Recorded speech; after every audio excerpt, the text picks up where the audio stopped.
عبد المطلب کی پشت میں پہنچا، اللہ تعالیٰ نے انہیں 10 بیٹے عطا فرمائے۔ انہوں نے منت مانی تھی، اے اللہ اگر تو مجھے 10 بیٹے دے اور وہ جوان ہوں، تنو مند ہوں، تو میں ایک بیٹا تیرے راستے میں قربان کروں گا۔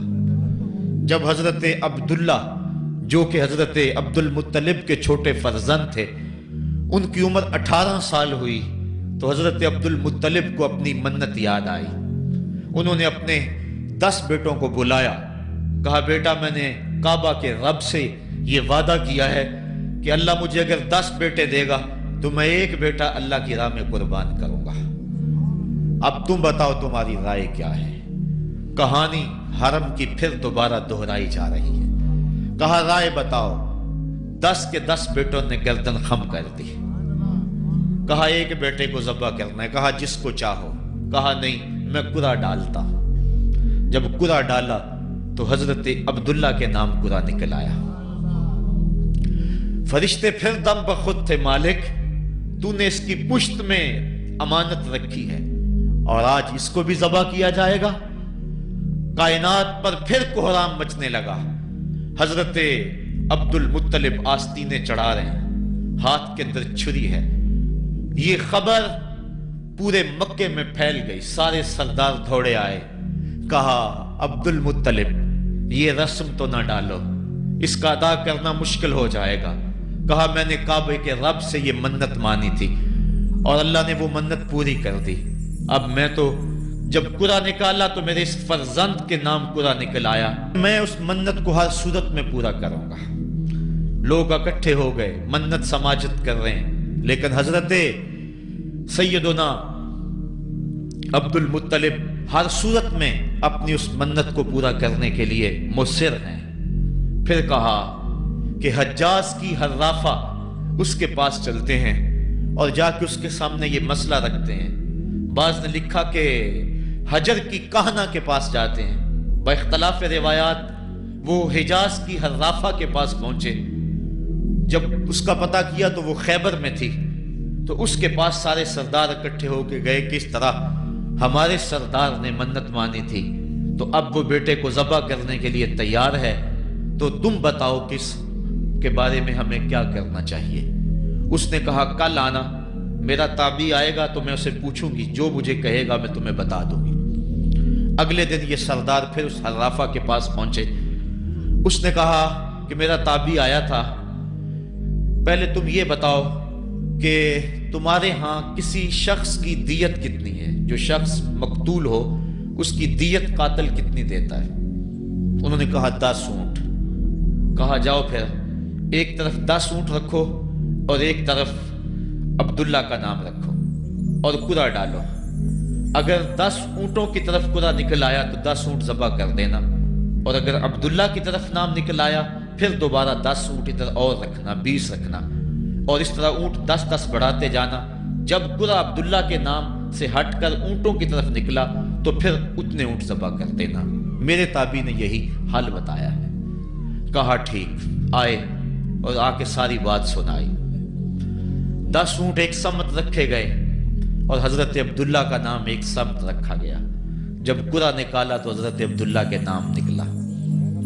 پھر 20 اونٹ رکھے گئے، پھر قرعہ نکالا تو حضرت عبداللہ کے نام نکلا۔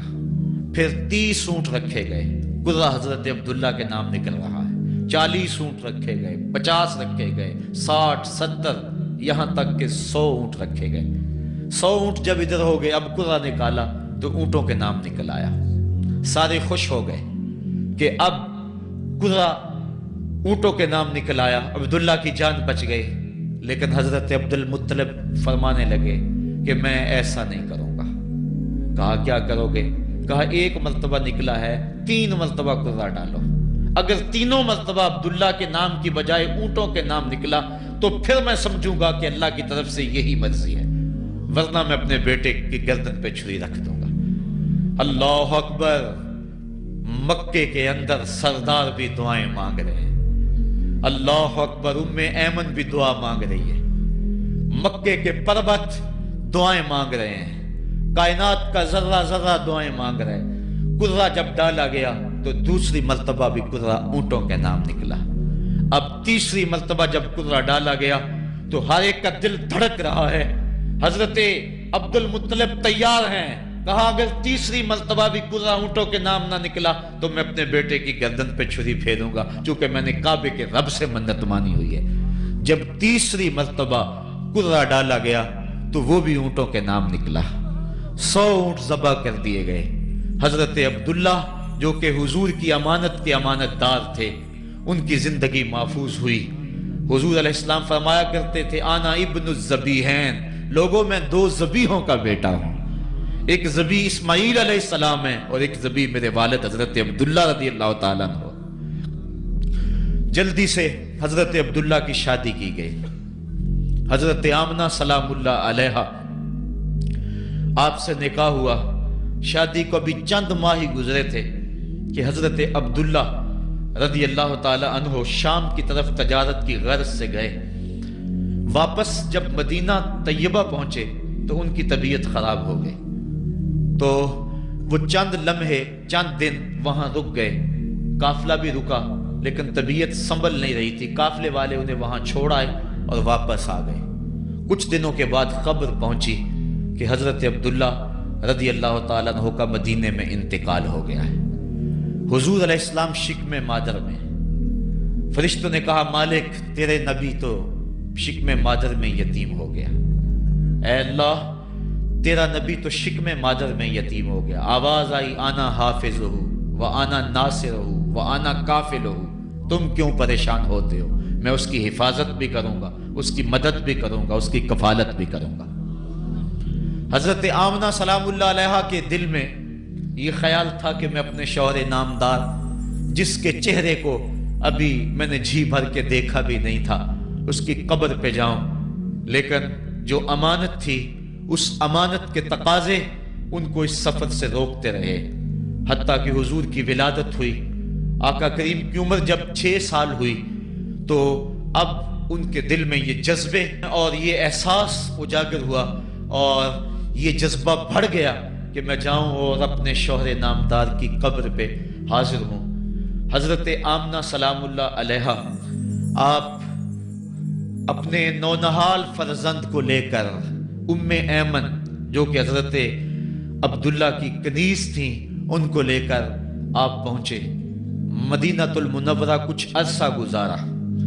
اللہ کے محبوب علیہ السلام کو کسی یہودی نے دیکھا تو اس نے یہ خبر گرم کر دی کہ وہ جو موعود نبی ہے جس کا وعدہ ہماری سابقہ کتابوں میں ہے وہ یہی ہے.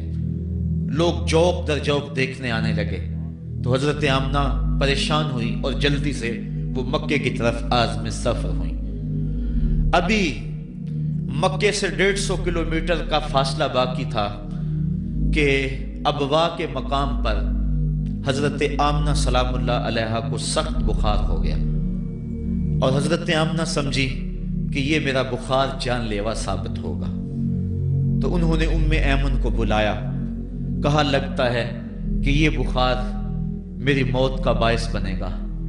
میں تمہیں وصیت کرتی ہوں کہ میرے بیٹے کو بحفاظت امیر قریش عبد المطلب تک پہنچا دینا. اور اس کے بعد حضور کو حضرت آمنہ نے بلایا، اپنے سامنے بٹھایا، سر پہ ہاتھ رکھا. حضرت آمنہ حضور سے کچھ باتیں کرنا چاہ رہی تھی. وادی ابوا کے اندر یہ منظر بڑا دلگداز تھا. حضرت آمنہ نے حضور کے سر پہ ہاتھ رکھا اور روتے ہوئے کہا، آنکھیں چھلکنے لگی. کہا بیٹا ہر نئی چیز نے پرانی ہو جانا ہے اور ہر باقی نے فنا ہو جانا ہے. میں بھی جا رہی ہوں وذکر باک و ولد تو تہرا، لیکن سنو میرا ذکر نہیں مٹے گا.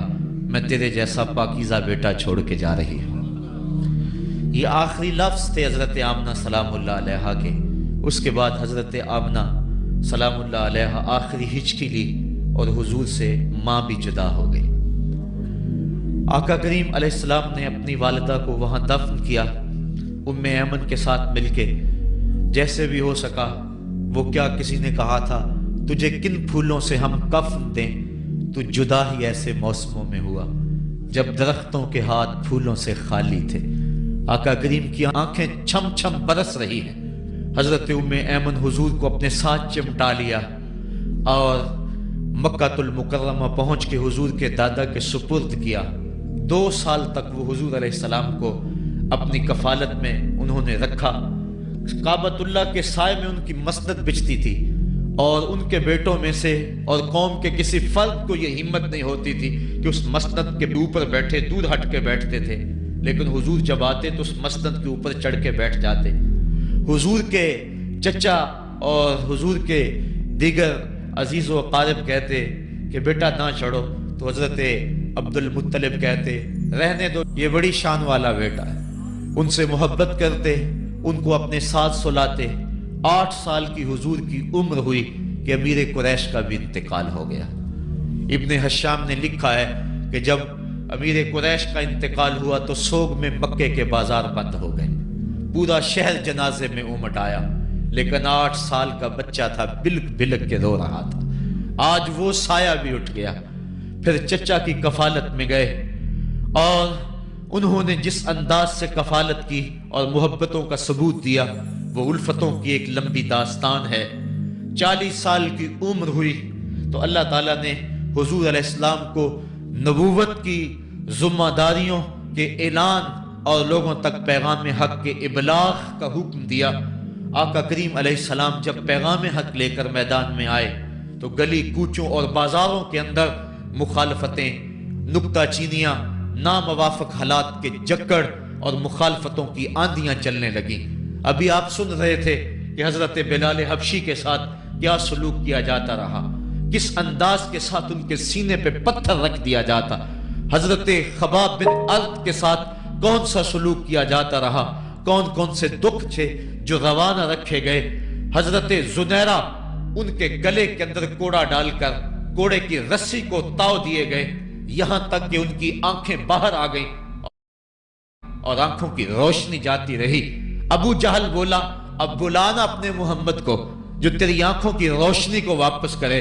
زنیرہ نے ہاتھ پھیلا لیے اور کہا عرش کے رب، میں ان آنکھوں کا نور کیا میرے بدن کے ٹکڑے ٹکڑے ہو جاتے، کبھی بھی تیرے سے زندگی نہ مانگتی، لیکن اب تیرے نبی کی عزت کا سوال ہے، میری آنکھوں کی روشنی واپس کر دے۔ روایات میں آتا ہے کہ اللہ نے حضرت زنیرہ کی آنکھوں کی روشنی واپس کر دی۔ تکلیفیں آئیں، دکھ آئے۔ مکے کے چوک کے اندر حضرت سمیہ کو نیزہ مار کر ابو جہل نے شہید کیا۔ یہ اسلام کی پہلی شہیدہ تھی جن کا خون مکے کے ریگزار کے اندر گرا۔ حضرت یاسر کو شہید کیا گیا۔ یہ حضرت عمار ابن یاسر کے والد تھے، اور سمیہ حضرت عمار ابن یاسر کی والدہ ماجدہ تھی۔ حضرت عمار ابن یاسر کو تختہ سیتم پہ رکھا گیا اور انہیں کوڑوں سے ان کی تواضع کی گئی۔ آقا کریم آئے، عمار ابن یاسر دکھوں اور اذیتوں میں سے 2-4 تھے۔ آقا کریم نے سر پہ ہاتھ رکھا اور کہا صبرن آل یاسر، صبرن آل یاسر ان موعدکم الجنہ۔ کہا آل یاسر صبر کرو، آل یاسر صبر کرو، میں تمہیں جنت کا وعدہ دیتا ہوں۔ تکلیفیں آئیں، دکھ سہے۔ اس راستے کے اندر مکے کی گلیوں میں حضور کے ساتھ جو سلوک ہوا کون بھول سکتا ہے۔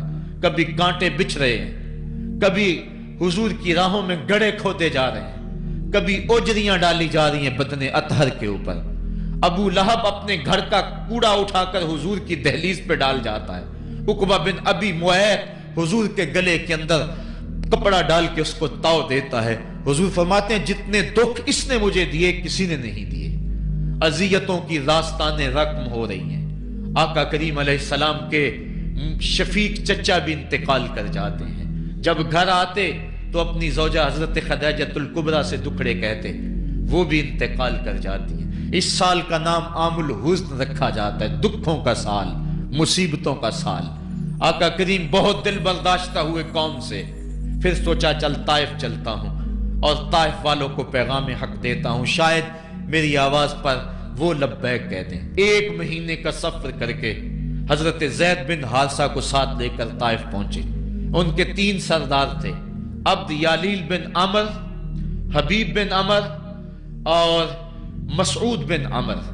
ان کے پاس جا کر پیغام حق دیا، کہا تمہاری بھلائی کا سندیشہ لے کر بڑی دور سے چلا ہوں، میری دعوت کو قبول کر لو۔